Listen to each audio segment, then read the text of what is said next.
एक तो पाकिस्तान चीन और अमेरिका के लिए कन्वीनियंट एक कंट्री है, जिसको बोला दो टुकड़े दिए, एक गोश्त की बोटी दी और पाकिस्तान ने दो मिलाई और काटना शुरू कर दिया। और दूसरी गलती हमारी भी है दोस्तों, हम पाकिस्तान में ये होने देते हैं, हम होने देते हैं। ये हमें पता है ना भावलपुर में क्या हो रहा है। ब्रह्मास्त्र का प्रोटोटाइप मेरे हाथ में इसलिए है क्योंकि देखिए, भारत के इस ब्रह्मास्त्र ने पाकिस्तान को धुआं धुआं कर दिया था, लेकिन इसकी यूएसपी देखिए कि पाकिस्तान को यही चाहिए। हाँ, सचमुच चाहिए, उसकी मुराद पूरी करेंगे। लेकिन साथ में यह भी आपको मालूम है क्यों कहा जा रहा है कि ऑपरेशन सिंदूर जारी है? क्योंकि जब तक ट्रीटमेंट पूरा ना हो तब तक इलाज बंद कहां किया जाता है। इस बार ऐसा क्या हुआ है जिससे रोग के लक्षण दिखाई दे रहे हैं पाकिस्तान में, वो मैं आपको बताऊंगा। लेकिन पहले जरा ये खबर देखिए, उसके बाद अपने मेहमानों की तरफ ले चलता हूं, उनके साथ भी विश्लेषण करेंगे आज की खबरों का। ये खबर आपके सामने पाकिस्तान को लेकर जरा देखिए।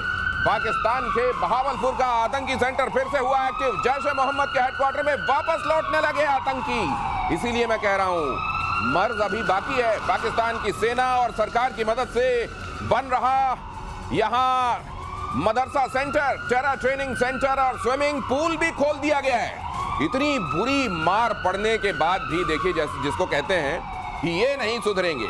एक बार फिर से, अब पता नहीं मुरीदके में भी ऐसे ही चल रहा हो तो कोई बड़ी बात नहीं, बहावलपुर में एक बार फिर से उस जगह को आबाद करने की कोशिश की जा रही है आतंकवादियों से। क्यों फिर हो रहे हैं एक्टिव आतंकी अड्डे? वहां जहां पर दुनिया जान गई है, भारत तो जान ही गया है और वो फिर से मारेगा, उन जगहों पर क्या इन लोगों को मरवाने की ही प्लानिंग है? पाकिस्तान में वो लोग जो इनको यहां पर भेज रहे हैं, क्या चाहते हैं कि अब ये निपट जाएं? क्या होने वाला है? मेजर गौरव आर्य मेरे साथ मौजूद हैं। एयर मार्शल पीके श्रीवास्तव, बहुत स्वागत है आपका, गुड इवनिंग। ये एक बार फिर से वहीं सुभान अल्लाह। देखिए, ये होना है दिनेश, ये तो वही बात है, कल आप ईरान से बोलें कि तुम हमास और हिजबुल्लाह को छोड़ दो। कैसे छोड़ देगा वो उनके साथ ऐसे उनके खून में सन चुके हैं। ये पाकिस्तान का पार प्रोजेक्शन है। पहले हमें समझना पड़ेगा कि आतंकी हैं क्या और ये पाकिस्तान के लगते क्या हैं। देखिए, पाकिस्तान को ये पता है कि कल्पेबल डिनाइबिलिटी है, पाकिस्तान को ये पता है कि हमने नहीं करा, हमें पता नहीं। ये कहने की जो ताकत ये आतंकी गुट पाकिस्तान को देते हैं, ये ताकत पाकिस्तान की फौज थोड़ा ना दे सकती है। अगर किसी ने कुछ हमला कर दिया भारत के अंदर, पाकिस्तान बोलेगा हाँ हैं तो पाकिस्तानी, लेकिन हमें क्या पता कौन है, हमारा कोई लेना देना नहीं है, आप मार दो इनको, आपको मिलते हैं तो जान से मार दो, हमारी तरफ से हमारा क्या लेना। ये पाकिस्तान कई बार ऐसा पास्ट में कह चुका है और डिनाइबिलिटी पाकिस्तान रखता है। ये होना ही है, ये होना ही है। आप कह रहे हैं ना, आपने मस्जिद सुभान अल्लाह की बात करी अभी, मैं आपको एक बात बताता हूं, लश्कर तैयबा, जैश ए मोहम्मद, हिजबुल मुजाहिदीन, ये पाकिस्तान आर्मी के आईएसआई के गुर्गे हैं और ये इनको नहीं छोड़ना चाहते, ना छोड़ने वाले हैं। 31 साल की सजा दी है हाफिज सईद को, दंदनाता फिर रहा है लाहौर की सड़कों में, कौन रोक सकता है उसको? यूएन डेजिग्नेटेड टेररिस्ट है भाई साहब। दिनेश, ये भी मत भूलिए, मुनीर ने 14 करोड़ भी तो दिए, शहबाज ने 14 करोड़ दिए थे ना, जो उनको मिले वहां से, आईएमएफ से भीख जो मिली थी, तो 14 करोड़ वो भी दिए हैं। रिकंस्ट्रक्शन होगा, रिकंस्ट्रक्शन होगा, उसके बाद आपको पॉज बटन को प्ले में लाना। लेकिन मेरे को एक चीज, मतलब ठीक है, ये अपनी आदत से बाज नहीं आएंगे, ये फिर से वो कर रहे हैं और यहाँ पर निश्चित रूप से आतंकवादी और स्टेट, इसमें कोई फर्क नहीं है, दोनों आपस में। लेकिन ये तो अब दुनिया के सामने है, दुनिया इसको और भारत को तो अब ये अब उसको फिर से कोऑर्डिनेट फिर से लेने भी नहीं है, उसको मालूम है कि कहां भेजना है। ये इस तरीके में, मतलब ये मरने के लिए ही आ रहे हैं। अरे, इनको ये पता है कि मारने से पहले भारत शायद थोड़ा सोचेगा, हम खड़े होंगे, लेकिन इस बार नहीं खड़े होंगे। इस बार ये खड़े नहीं होंगे। ये प्रेडिक्शन में सुन लीजिए, ये प्रतिशोध का चेतावनी जो कहते हैं ना, प्रतिशोध जारी है। अभी ये ऑप सिंदूर खत्म नहीं हुआ है, पॉज हुआ है। तो ये यहाँ कोशिश कर रहे हैं लेकिन खड़े नहीं होंगे। ये प्रेडिक्शन आपने सुन लिया, आने वाले दिनों में आप घटित होते हुए देखेंगे। अगली खबर देखिए, ऑपरेशन 2.0, इसकी प्रस्तावना लिख रहा है असीम मुनीर। सिंदूर, ऑपरेशन सिंदूर, असल में ये 2.0 भी नहीं लिखना चाहिए, ये हाइटस था, ये कभी रुका तो है नहीं। आप जानते हैं कि ये उसी नाम से आगे जारी रहेगा। इसकी प्रस्तावना लिख रहा है असीम मुनीर। कश्मीर का नाम लेकर फिर से उगला उसने जहर, सेना से बोला कि कश्मीर भाइयों की कुर्बानी, कश्मीर में भाइयों की कुर्बानी याद रखो। मुनीर के भड़काऊ बयान के बाद हुआ था, पहले आपने सुना था जब उसने कहा था कि हमसे हर किस्म, हर तरह से अलग होते हैं हिंदू, हम एकदम अलग कौम हैं। और उसके बाद आपने पहलगाम हमला होता हुआ देखा था और एक बार फिर से उसने जहर उगला है। इस बार कहा है कि कश्मीर में हमारे भाइयों की कुर्बानी हमें याद रखना होगा।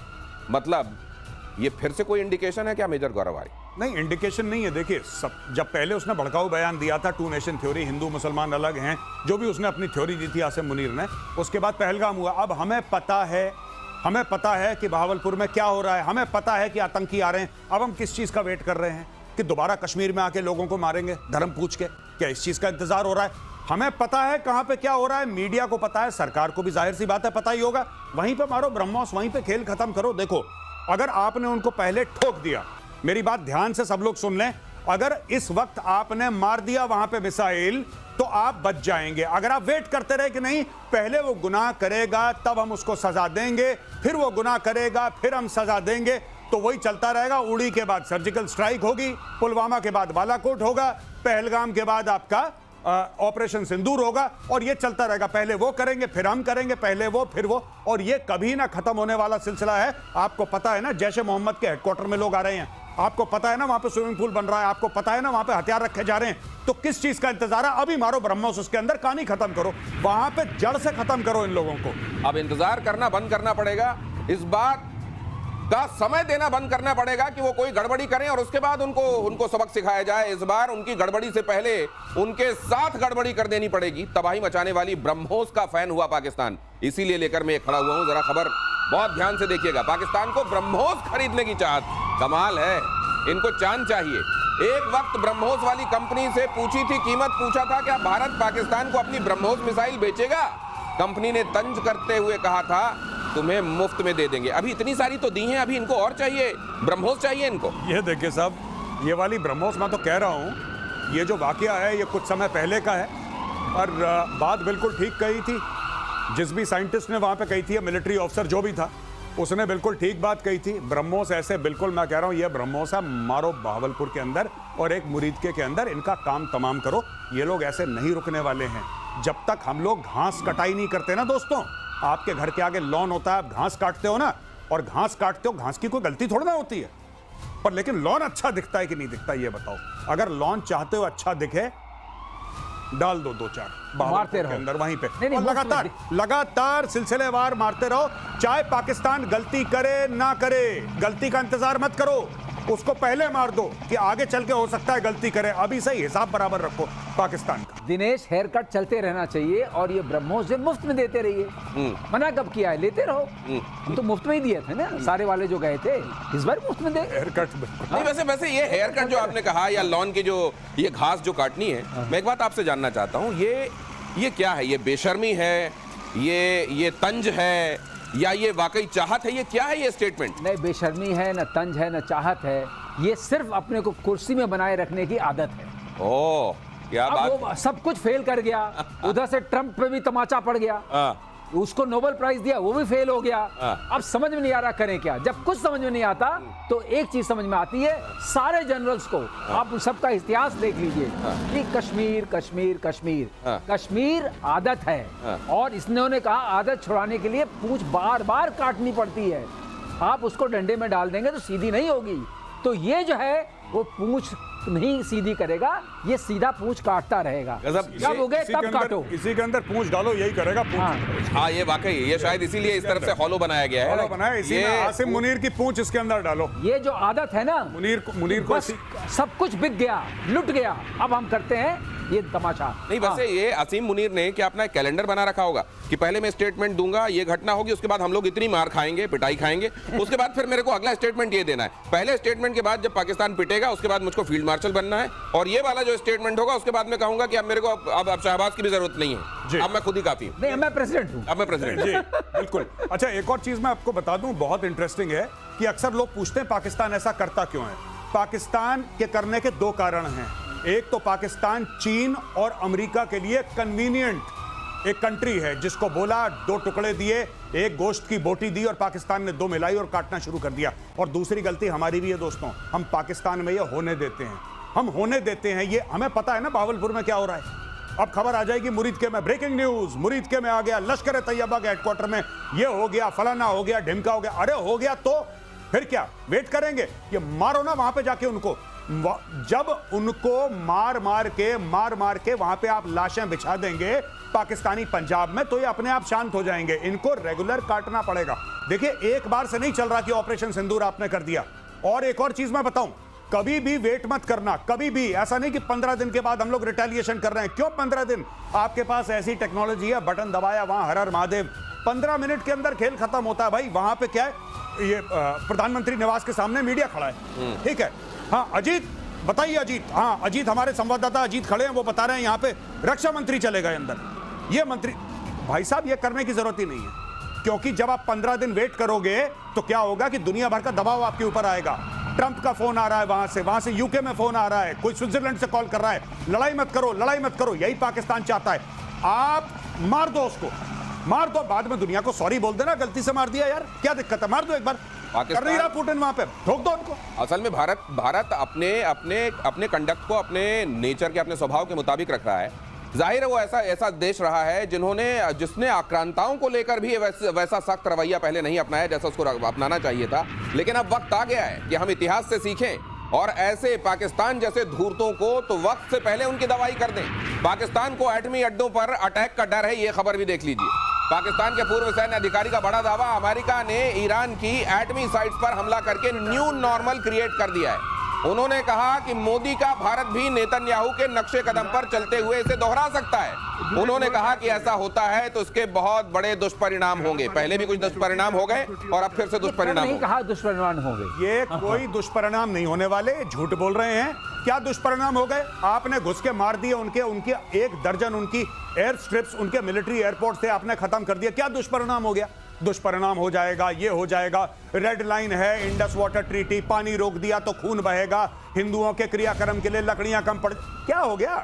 क्या हो गया? दोबारा ठोक दो, कुछ नहीं होगा, मैं बता रहा हूं, कुछ आज तक कभी कुछ नहीं हुआ। ये सिर्फ भौंकते हैं, ये काटने वाले कुत्ते नहीं है, सिर्फ भौंकने वाले हैं। आप इनको ठोक दो जाके और इनको डेली ठोको, इनका यही इलाज है। इनको डेली, डॉक्टर की दवाई है ना, डॉक्टर लिखता है RX, ब्रेकफास्ट के पहले, लंच के बाद, डिनर के पहले, इनको ठोकते रहो, इनको गोलियां देते रहो, इनका कुछ नहीं। डोज जरूरी है, लेकिन ये देखिए पाकिस्तान को जो एटम वाला डर, ये बात तो सही है कि ये दोनों मुल्क साथ में नाम लिए जाते हैं। ईरान के साथ साथ पाकिस्तान का भी जिक्र होता है, नेतन्याहू कई बार कर चुके हैं। इसलिए वहां जो हुआ है उसकी धमक पाकिस्तान को महसूस हो रही है, पाकिस्तान को। और किराना वाला एक ट्रेलर भी दिख गया है। तो क्या ये वाकई एक डर है जो वहां सतत होगा कि यार एक तो वैसे हमारे पास है नहीं, हमने जो एक झूठ फैला रखा है कि हमारे पास है, उसमें हमको और न मार पड़े। इसमें ट्रम्प ने एक हम लोग पर एहसान किया है, एक ट्रम्प डॉक्ट्रिन बना दिया है कि जहां जहां परमाणु बम है आप वहां मार सकते हैं। हाँ, जो आपके पास है, उनके बहुत गहरे में थे, उसने GBU-57 का इस्तेमाल किया। इनके उतने गहरे में नहीं है, इनका हम निपटारा कर चुके हैं। जो बचे कुछ हैं, अगर उन्होंने तैयारी की तो हमें वो दो जगह पता हैं, दोनों जगह पता हैं, वही मारेंगे। जी बिल्कुल सर, विथ योर परमिशन, अभी खबर आई है मीडिया में, कल ही की खबर है कि अग्नि 5 को रिपर्पस कर रहे हैं ये लोग ऑन द सेम फॉर्मेट। अब अग्नि 5 का मतलब क्या हुआ? अग्नि 5 को रिपर्पस मतलब यानी कि वो है इंटरकॉन्टिनेंटल बैलिस्टिक मिसाइल, यानी कि 5 से लेकर 8,000 10,000 ऊपर मारती है वो, राइट। ये कह रहे हैं कि जैसे GBU-57 है उसी तरीके से 2 वर्जन ये अग्नि के निकाल रहे हैं। एक वर्जन वो होगा जो सरफेस पे फट जाएगा, जैसे कि सर उस दिन समझा चुके हैं, राइट, कि मदर ऑफ ऑल बॉम्ब्स वो था जो सरफेस पे फट जाता था। एक वो है जो जमीन के नीचे जाएगा और करीब 300 खोद के मारेगा, 250-300 फुट नीचे जाके वहां पे फटेगा। एक ये भी सिस्टम भारत बना रहा है। तो भारत ऐसा क्यों बना रहा है? भारत ऐसा क्यों बना रहा है? ये पाकिस्तान को देखो, तुम जितने भी नीचे जाओगे ना पहाड़ के, हम लोग तुम्हें ढूंढ लेंगे। पर मेरी सिर्फ एक रिक्वेस्ट है, जो भी पावर में है सरकार, मेरी एक रिक्वेस्ट है, सर आप वेट मत करना, ये सांप के बच्चे फिर डसेंगे, ये सांप के बच्चे फिर डसेंगे। आप ये मत सोचना कि ऑपरेशन सिंदूर से सांप के दांत, इनकी फितरत में है डसना, इनकी फितरत में, इनको ठोको। और इनको जब तक आप ठोकते रहोगे, ये सबसे अच्छी कौम है पाकिस्तानी, सबसे प्यार मोहब्बत वाली कौम है। अगर इनकी डेली सुतैया होती रहे, इनसे बेहतर कोई बंदे नहीं है, लेकिन इनकी डेली मार पड़नी चाहिए कान के नीचे, और इनसे ज्यादा प्यार मोहब्बत वाले लोग नहीं है। बस डेली ठोको इनको, रोज की डोज अगर इनको मिलती रहे तो इनसे बढ़िया लोग नहीं है। ये कह रहे हैं गौरव आर्य। और यूक्रेन पर रूस का अब तक का सबसे बड़ा हवाई हमला, अगली खबर देखिए, 477 ड्रोन, 60 मिसाइलों से यूक्रेन पर अटैक। ये तो पूरी तरह से जो चटनी बना देने वाला, हलवा बना देने वाला जो बात की जाती है ना मेजर गौरव आर्य की तरफ से, वो हो रहा है। रूस ने बैलिस्टिक क्रूज मिसाइलों से हमला किया। अटैक में यूक्रेन का F-16 फाइटर जेट तबाह। हमले में F-16 के यूक्रेनी पायलट की मौत, इसकी तस्वीर भी बहुत ज्यादा सर्कुलेट हो रही है इन दिनों। और ये कहा जा रहा है कि इसने तो अगला टारगेट भी लॉक कर लिया था, लेकिन उसी समय इसके प्लेन में खराबी आ गई। मामला F-16 का है, मामला अमेरिका से कनेक्टेड है। क्या सोच रहा होगा अमेरिका? जी बिल्कुल। और यूक्रेन ने 2-3 बातें बोली हैं अभी हाल फिलहाल में। जी, यूक्रेन ने यह बोला है कि हम लेटेस्ट अमेरिकन वेपन्स खरीदेंगे। जी, डोनाल्ड ट्रंप से ये बोला है कि साहब आप हमें लेटेस्ट वेपन्स दीजिए, हम खरीदना चाहते हैं। F-16 पुराना प्लेटफॉर्म है, ये वही प्लेटफॉर्म है जो पाकिस्तान के पास है। अब यूक्रेन, क्योंकि देखिए अब ना पुतिन ट्रंप की नहीं सुन रहा, पुतिन किसी की नहीं सुन रहा। वो ये इलाका ले लो, ये इलाका ले लो, पूरा यूक्रेन मेरा है, वो सब बोल चुका है पिछले 72 घंटे में कि पूरा यूक्रेन मेरा है। कह रहा मैं पूरा यूक्रेन ले लूंगा।